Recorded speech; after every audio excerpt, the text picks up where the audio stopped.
Hello warriors, welcome back. তোমরা দেখতে পাচ্ছ আজকে যে প্র্যাকটিস সেটের সেশনটা তোমাদের চালাচ্ছি সেটা আজকে পার্ট 3, যেখানে তোমরা 5টা করে one word substitution, antonym, synonym, phrasal verb, একটা করে ক্লজ টেস্ট আর ইডিয়াম ফ্রেজ তো পাচ্ছই।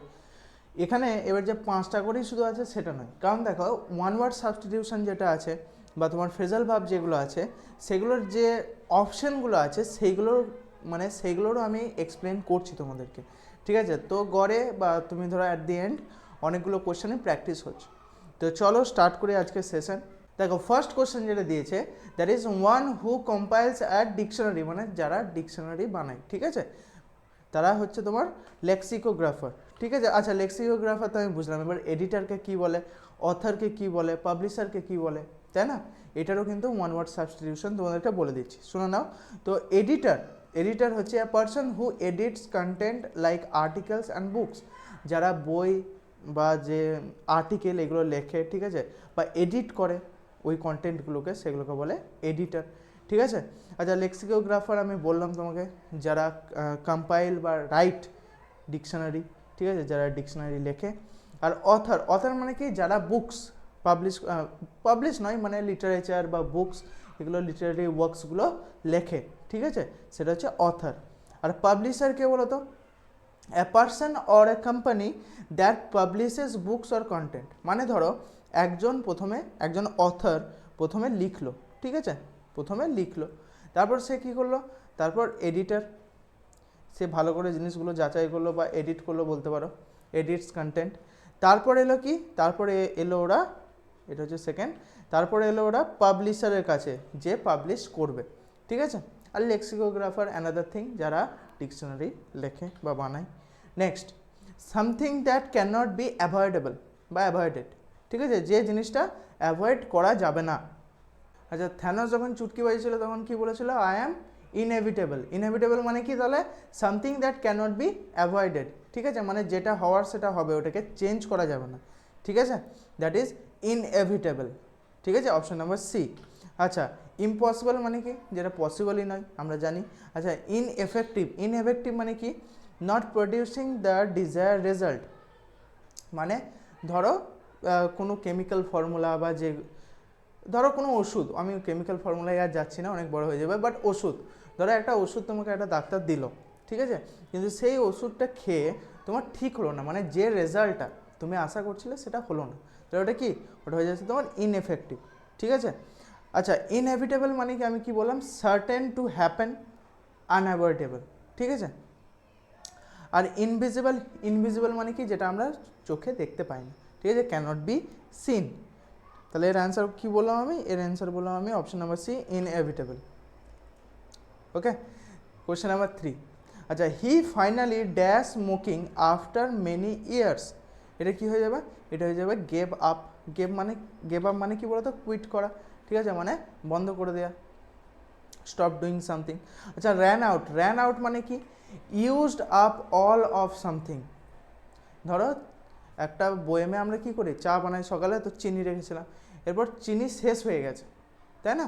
তো সেটা হয়ে গেলো কি? র্যান আউট হয়ে গেল, ঠিক আছে, মানে শেষ হয়ে গেল, ইউজড আপ, শেষ হয়ে গেছে। তো গেভ আপ মানে আমি কি বললাম? কুইট করা। র্যান আউট মানে কি বললাম? যেটা শেষ হয়ে যাচ্ছে। আচ্ছা, টার্ন ডাউন মানে কি? রিজেক্ট করা বা রিফিউজ করা। আর লুকড ইনটু মানে কি? ইনভেস্টিগেট করা, ঠিক আছে? আচ্ছা, question number 4। We need to dash the issue before making a decision. আচ্ছা, we need to dash a issue, to dash, এটার অ্যান্সার হবে কি বলতো? এটার অ্যান্সার হবে তোমার option number C, look into মানে আমি কি বললাম বলতো একটু আগে? দেখো, লুক ইনটু মানে কি বললাম? ইনভেস্টিগেট করা বা এক্সামিন করা। তো কোনো ইস্যু মানে কোনো প্রবলেম যদি আমাদের ডিসিশান নিতে হয়, কোনো প্রবলেমের ডিসিশান যদি আমাদেরকে নিতে হয়, তাহলে কী করতে হবে? ধরো খুব ভাইটাল একটা সিচুয়েশান, ভাইটাল একটা ডিসিশান তুমি নিতে চলেছো, তো তখন কি করতে হবে? তখন আর একবার জিনিসটাকে রিভিউ করা উচিত, তাই না? তো এটা কি হয়ে যাবে? এটা হয়ে যাবে তোমার লুক ইনটু মানে কি বললাম? ইনভেস্টিগেট করা, তাই না, বা এক্সামিন করা, বোঝা গেছে? চলো, কোয়েশ্চেন নাম্বার 5 কি বলেছে দেখো। Please dash your shoes before entering. আচ্ছা, প্লিজ ড্যাশ ইউর শুজ মানে কি বলতে চেয়েছে বলো? জুতোটাকে খুলতে বলেছে, মানে বাড়িতে ঢোকার আগে কি বলেছে? জুতোটাকে খুলতে বলেছে, বিফোর এন্টারিং, রাইট? তাহলে এটা কী হবে? এটা হয়ে যাবে তোমার টেক টেক অফ মানে কি? টেক অফ মানে হচ্ছে তোমার খুলে দেওয়া। আচ্ছা পুট আউট মানে কি? পুট আউট মানে ধরো আগুন লেগেছে, আগুনটাকে নিভিয়ে দেওয়া, ঠিক আছে, সেটা হচ্ছে এক্সটিংগুইশ। দেখবে ফায়ার এক্সটিংগুইশার আমরা বলি, রাইট। আচ্ছা টেক অফ মানে হচ্ছে রিমুভ ক্লোথস আর শুজ স্পেশালি, মানে জামা কাপড় আর জুতোর জন্য কিন্তু স্পেশালি টেক অফটাকে ইউজ করা হয়। আচ্ছা ব্রিং আপ মানে কি বলো তো? মেনশন এ টপিক। ধরো একটা ইম্পর্টেন্ট টপিক তোমাদেরকে বোঝাচ্ছি, ঠিক আছে, ধরো ইডিয়াম অ্যান্ড ফ্রেজ বোঝাচ্ছি বা ফ্রেজাল ভার্ব, নাউন, প্রোনাউন এগুলো বোঝাচ্ছি, তাহলে কি একটা ইম্পর্টেন্ট টপিককে আমি মেনশন করে বোঝাচ্ছি, দ্যাট ইজ ব্রিং আপ। আচ্ছা গিভ ইন মানে কি? গিভ ইন মানে হচ্ছে সারেন্ডার করা, এটা মাথায় রাখবে, এটা বেশিরভাগ ছেলেরা ভুল করে। হ্যাঁ, গিভ ইন মানে হচ্ছে সারেন্ডার করা, এটা কিন্তু ইম্পর্টেন্ট। ওকে, চলো নেক্সট কোয়েশ্চেন নাম্বার 6 কি বলেছে দেখো, they dash their differences and became friends again. আচ্ছা এটা হয়ে যাচ্ছে তোমার option number D, made up, ঠিক আছে। আচ্ছা মেড আউট মানে কি আমরা আগে বুঝি। মেড আউট মানে হচ্ছে আন্ডারস্টুড, ঠিক আছে, মানে বুঝতে পেরে যাও। আচ্ছা গট থ্রু মানে কি? গট থ্রু মানে ম্যানেজ অর সাকসিড, ঠিক আছে, মানে ম্যানেজ করে নেওয়া কিছু। ধরো কোনো প্রবলেমের মধ্যে চলছো, মানে তোমার কোনো লাইফে কোনো একটা প্রবলেম এসছে, সেটাই কি তুমি ম্যানেজ করছো যে কীভাবে সলভ করবো, ঠিক আছে। বা ধরো তুমি একজন চাকরি করো, ঠিক আছে, তুমি একটা চাকরি পেয়েছো বা নর্মাল যে আইটি সেক্টরে জবগুলো হয় সেটা করছো, বাট তার সাথে সাথে তুমি চাইছো একটা বড় অফিসার হবো, বড় লেভেলের অফিসার হবো। তো তখন কি করছো? তখন তুমি তোমার ওয়ার্ক আর তোমার স্টাডিটাকে কি ব্যালেন্স করছো, ম্যানেজ করছো, এটা হচ্ছে গট থ্রু। আচ্ছা কল্ড অফ মানে কি বললাম? ক্যান্সেল করা। আর মেড আপ মানে কি?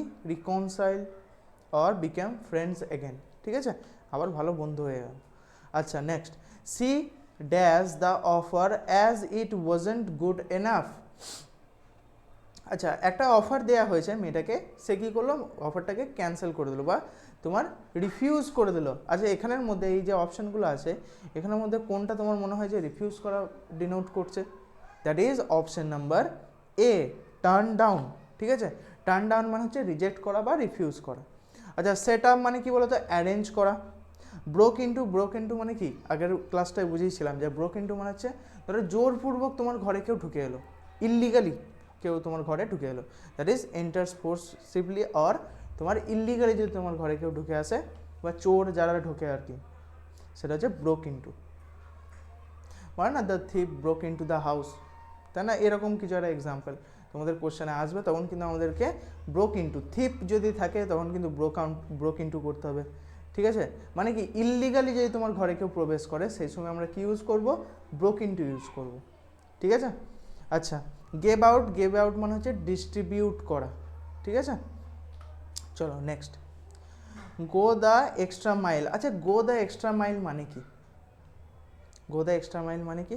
দেখো ট্রাভেল মোর, বেশি ট্রাভেল করা, মেক এ মিস্টেক করা, না পুট ইন এক্সট্রা এফোর্ট আর টেক এ ব্রেক।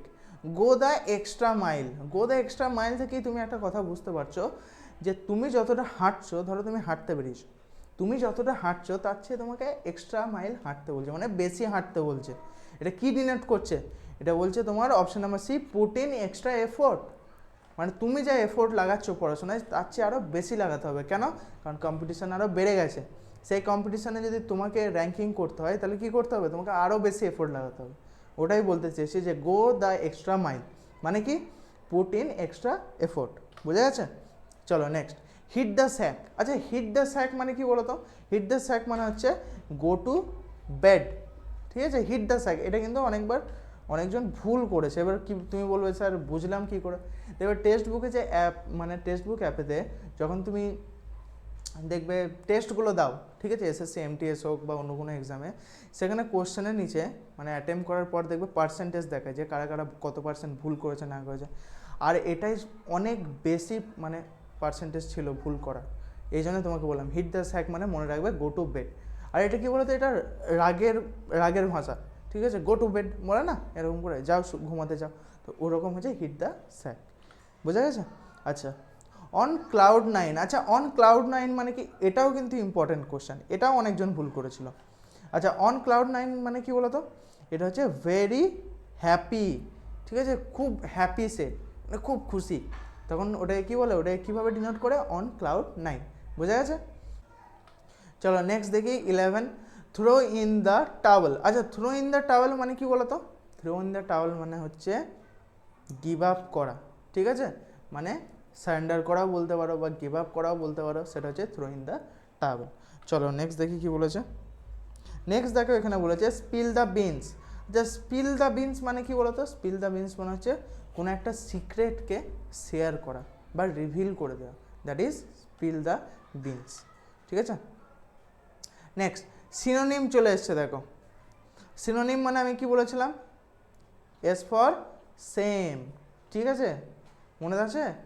ওটাই হচ্ছে তোমার এস ফর সেম। আর অ্যান্টোনিম মানে অ্যানাদার বা অপোজিট বলতে পারো, ঠিক আছে? আচ্ছা, ব্রিফ। ব্রিফ মানে কি বলো তো? ব্রিফ মানে হচ্ছে শর্ট, বলো না ব্রিফ ডেসক্রিপশন দাও একটা।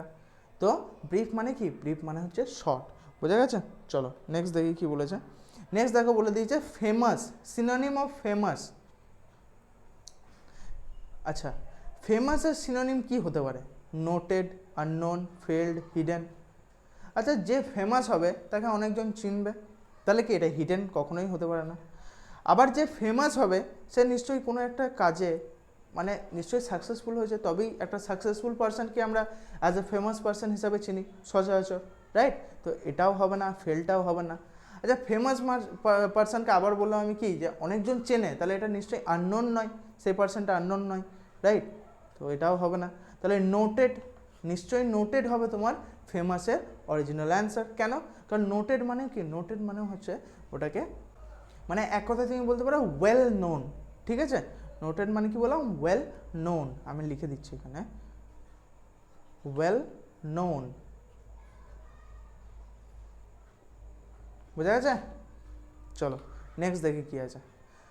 Choose the synonym of fortunate. আচ্ছা, ফরচুনেটের তোমাকে সিনোনিম দিয়েছে। ফরচুনেটের সিনোনিম কি হবে? আচ্ছা, ফরচুনেট মানে কি? এক কথায় লাকি যাকে বলা হয়, ঠিক আছে? তাহলে লাকি এখানে লেখাই আছে, দেখো, তাহলে অপশন নাম্বার বি হয়ে যাবে তোমার কারেক্ট অ্যান্সার। চলো 16 নম্বর কোশ্চেন দেখো, অ্যান্টোনিম চলে এসছে। আচ্ছা, আর্টিফিশিয়াল মানে কি? আর্টিফিশিয়াল মানে কি? যেটা ন্যাচারালি ফর্ম হয়নি, তাই তো? সেটাই আমরা মানে আমাদের ম্যানমেড আমরা যেটাকে তৈরি করছি সেটা হচ্ছে আর্টিফিশিয়াল। তাহলে অপোজিট কী হবে? ন্যাচুরাল, বোঝা গেছে? Next, choose the antonym of early. আচ্ছা, আর্লি মানে কি? তাড়াতাড়ি। তাহলে এর অ্যান্টোনিম মানে অপোজিট কী হবে? লেট, বোঝা গেছে? লেট। চলো এরপর আমরা চলে আসবো সব থেকে ইম্পর্টেন্ট যেটা, সেটা হচ্ছে ক্লজ টেস্ট, ঠিক আছে? তো প্রথমে ক্লজ টেস্ট পড়ার আগে তোমাকে একটা জিনিস লক্ষ্য করতে হবে, যে ক্লজ টেস্টটা বলতে কি চেয়েছে এটা কিন্তু খুব ইম্পর্টেন্ট। কীভাবে স্টার্টিং হয়েছে, এই যে স্টার্টিংটা ইজ মানে প্রেজেন্ট ফর্মে স্টার্ট হয়েছে, এটার উপর কিন্তু অনেক কিছু নির্ভর করবে, ঠিক আছে? স্টার্টিংটা আগে বুঝতে হবে। আর তুমি যখন লাইনগুলো পড়বে, লাইন বাই লাইন পড়বে। যদি একটা জিনিস বুঝতে না পারো, তারপরে তার পরের লাইনটাও পড়বে, তার আগের লাইনটাও পড়বে, তবে তোমার মাথায় মানে অ্যান্সারটা ঘুরপাক খাবে যে হ্যাঁ এই জিনিসটা হতে পারে, বোঝা গেছে? তো চলো স্টার্ট করি। দেখো তাহলে কি বলেছে, exercise is most important for healthy life. Exercise আমাদের হেলদি লাইফের জন্য খুবই ইম্পর্ট্যান্ট, উই নো দ্যাট। আচ্ছা, it dash your body fit. It dash your body, এটা কি? এক্সারসাইজ কী করে তোমার বডিকে ফিট রাখে, তাহলে it option number B, keeps your body fit, বোঝা গেছে? Next, and dash your mind fresh. আচ্ছা, এটা হয়ে যাবে তোমার স্পয়েলস, নিশ্চয়ই হবে না, ট্রাবলস নিশ্চয়ই হবে না, কনফিউজও হবে না, এটাও হবে না। তো অপশন নাম্বার সি, রিফ্রেশেস। আচ্ছা, এইখানে যখন রিফ্রেশ দিয়ে দিয়েছে তাহলে আবার ফ্রেশটা হবে না, ঠিক আছে? অ্যান্ড রিফ্রেশেস ইয়োর মাইন্ড, ঠিক আছে? অপশন নাম্বার সি 19-এরটা হলো। Next, people who exercise regularly dash more energetic and focused. তাহলে এটা হয়ে যাবে অপশন নাম্বার সি, ফিলস, তাই না? আমরা কি অনুভব করি যে যখন আমরা সকালবেলায় উঠে এক্সারসাইজ করি বা রেগুলার এক্সারসাইজ করি, তখন আমরা নিজের বডির মধ্যে নিজেরাই অনুভব করতে পারি যে হ্যাঁ আমরা স্ট্রং, আমাদেরকে স্ট্রং মনে হচ্ছে বা অনেকটা এনার্জেটিক মনে হচ্ছে, ফোকাসড মনে হচ্ছে, রাইট? তো এটা হয়ে যাবে অপশন নাম্বার সি, ফিলস, ঠিক আছে? Next, it is not necessary to dash heavy workouts. এটা কী হয়ে যাবে? এটা হয়ে যাবে পারফর্ম, মানে নেসেসারি নয় যে তোমাকে হেভি ডাম্বেল এসব তুলতে হবে, ঠিক আছে? এসব করার দরকার নেই। একটা বেশ নর্মাল ইভিনিং ওয়াক বা মর্নিং ওয়াক করলে, তুমি একটু রানিং করলে, পুশ আপ লাগালে, এতেই তোমার অনেকটা এক্সারসাইজ করা হবে, ঠিক আছে। এরপর তুমি যদি হেভি ওয়ার্কআউটের দিকে যাও, সেটা তোমার একটা প্রফেশনাল দিকেও যাচ্ছ বা বডিটাকে আরও বাল্কি বা ফিট বানানোর জন্য তুমি যাচ্ছ। বাট নর্মাল বডিটাকে মানে একদম বলতে পারো ফিট রাখার জন্য বা এনার্জেটিক থাকার জন্য সেটা কি একটা হেভি ওয়ার্কআউটের দরকার নেই, যেটা বোঝাতে চেয়েছি এখানে। That even a morning walk can, দাঁড়াও নেক্সট জায়গায়, even a morning walk can dash wonders, এটা হয়ে যাবে option number C, do wonders, ঠিক আছে। তো দ্যাটস মাই টাইম, আবার দেখা হবে পরের ক্লাসে, ততক্ষণের জন্য জয় হিন্দ।